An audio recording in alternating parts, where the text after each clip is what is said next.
The period from 1945 until 1990 or 91 is often referred to as the Cold War era. What exactly does that mean? Well, it depends. There's a lot of controversy about the Cold War, and especially about its origins. Basically, the Cold War was a third world war, but fortunately it remained cold for the most part, meaning that the two superpowers, the United States and the Soviet Union, never directly fought each other. There were hot flare-ups during the Cold War, most notably in Korea in the early 50s and later in Vietnam. But as far as a direct military confrontation between the Soviet Union and the United States, that never happened, although we came perilously close on a couple of occasions, most notably in 1962 during the Cuban Missile Crisis. But it was a global struggle for dominance between the U.S. and the Soviet Union, fought mainly through propaganda, economic warfare, and things of that type. And in the end, I think we would say that the United States won the Cold War in the sense that at the end of 1991, the Soviet Union ceased to exist. Russia, of course, still exists and is still something of a rival. But as far as the Cold War per se, the United States emerged victorious. As far as who was to blame for the Cold War, that is a hotly debated topic, but I think there is blame on both sides. As much as anything, it was probably inevitable given the two competing systems, a communist system in the Soviet Union and a capitalist democracy in the United States and the West.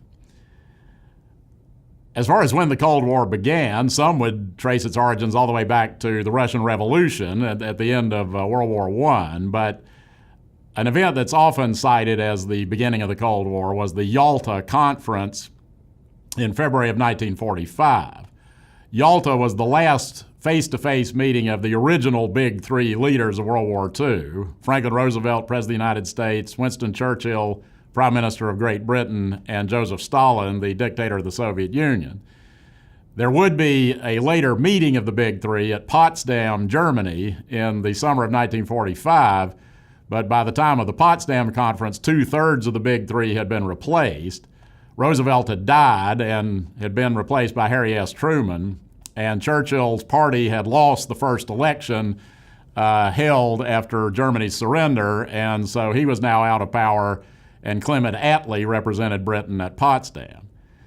Anyway, at Yalta in February of 45, some agreements were reached as to what the post-war world would look like. One thing that Stalin promised at Yalta was to allow free elections in Eastern Europe at the earliest possible date. Stalin probably never intended to allow truly free elections in Eastern Europe, but at any rate he did not, and when the United States protested, that pretty much launched the Cold War. As far as some key events of the early Cold War, in 1947, President Truman asked Congress to appropriate $400 million in aid for Greece and Turkey, two countries that were faced with a potential communist takeover. When he asked Congress to appropriate the money for Greece and Turkey, Truman implied that the United States would assist any country anywhere in the world that was attempting to subvert or defeat communism. This came to be known unofficially as the Truman Doctrine. Also, in 1947, the Secretary of State, George C. Marshall, gave the commencement address at Harvard and used that as an opportunity to outline a plan for economic aid provided by the United States to the nations of Western Europe. This came to be referred to as the Marshall Plan. The situation in Europe in 1947 was dire. There was still massive devastation left over from World War II. There were millions of displaced persons. And as if humans hadn't caused enough suffering for themselves, nature stepped in and added to the misery with two very harsh winters and a searing summer in between. And so by 1947, the possibility that millions of Europeans might actually starve to death was not out of the question. The United States, I think, was motivated partly by genuine humanitarian concern and partly by self-interest. American leaders feared that if Europe didn't recover so that people had food and jobs and homes again, communism might well sweep all the way across the continent. So the American response to this was to provide $13 billion in aid to help Western Europe get back on its feet. And the Marshall Plan is often regarded as one of the greatest successes of the Cold War on the part of the United States, because with the aid from the U.S., the Western European democracies did soon recover, and once people had jobs and food and homes again, communism rapidly lost its appeal to most people in Western Europe. In many ways, Germany was ground zero in the Cold War, to some extent from beginning to end, but especially in the late 40s after World War II, when Germany was defeated and divided among the victorious Allies, with the British occupying part of the country, the French occupying part, the Americans occupying a part, and the Soviets occupying a part. It was a divided country, not necessarily meant to be permanent, but for the foreseeable future, that was the situation. The city of Berlin was also divided among the four powers because it was the primate city of Germany, the political capital, the largest city, and in many ways the economic and cultural capital as well. So what emerged by the late 40s was a situation in which the western part of Berlin, occupied by the British, the French, and the Americans, was sort of an island of freedom in a sea of communism. Until 1948, the Soviets had allowed free access into West Berlin from the western part of Germany. But in the summer of 1948, the Soviets blocked access into Berlin from the west. They blockaded the roads, the railroads, and the canals in a clear effort to get the Western Allies to back down and give up control of all of Berlin to the Soviets. This was a clear challenge to the Truman administration, and Truman's response was to order an airlift of supplies into West Berlin. And for about a year, in 1948-49, British and American planes flew in food, medical supplies, and other essentials, and that's how the people of West Berlin were kept alive.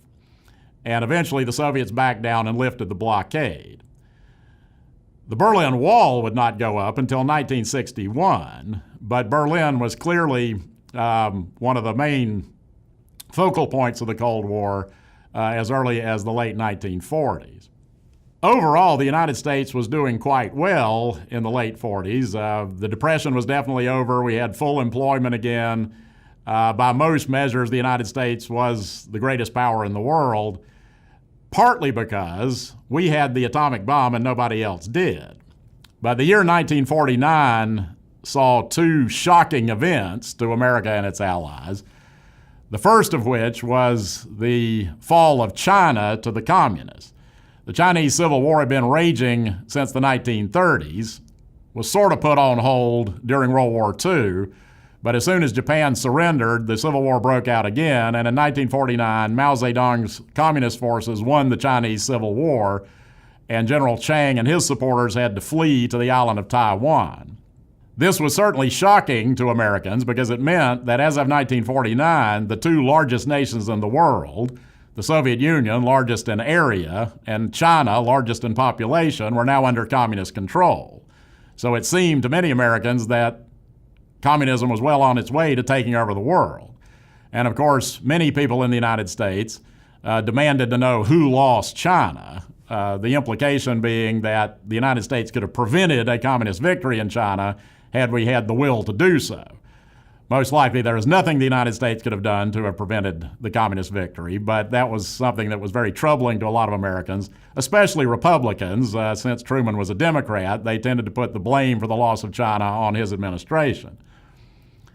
Another shocking event in 1949 was the realization that we no longer had a nuclear monopoly because the Soviet Union had successfully tested an atomic weapon of their own. It was suspected at the time, and this actually was true to an extent, that the Soviets got an atomic weapon sooner than anybody expected, partly because of espionage. Stalin had a mole in the Manhattan Project, Klaus Fuchs, a German scientist who was working on the Manhattan Project during the war and apparently revealed atomic secrets to the Soviets. But the Soviets, of course, had their own scientists who were working to develop a nuclear weapon, and they, just like the United States did, acquired some German scientists at the end of the war. But at any rate, in 1949, the Soviets successfully test their own atomic bomb, and of course that took away America's ace in the hole. During the early Cold War, if push had really come to shove, the United States could have attacked the Soviets with nuclear weapons and the Soviets could not have retaliated. Now they can. Faced with the loss of China and the loss of the nuclear monopoly, President Truman called on the newly formed National Security Council, the NSC, to study the international situation and make some recommendations as to what the United States could do to prevent communism from taking over the world. In 1950, the NSC provided President Truman with a top-secret report, usually referred to as NSC 68, which basically established a sort of new world order. NSC 68 basically defined all international problems as part of the global struggle between communism and democracy, and specifically recommended that the United States begin a major military buildup of both its conventional and nuclear forces. NSC 68 was top secret and remained classified until the 1970s, but it was probably one of the most important documents of the Cold War because, among other things, it entrenched the domino theory of world politics, the idea that if the United States allowed any country in any world region to fall to the communists, it would be like knocking over the first domino in the row and the whole region would go down. Also, NSC 68 did contribute, though it didn't necessarily cause by itself, the nuclear arms race, because both the Soviets and the Americans now begin rapid research and development on building even more awesome weapons of mass destruction, including the hydrogen bomb. The first major test of NSC 68 and the domino theory would come in June of 1950 when communist North Korea invaded South Korea.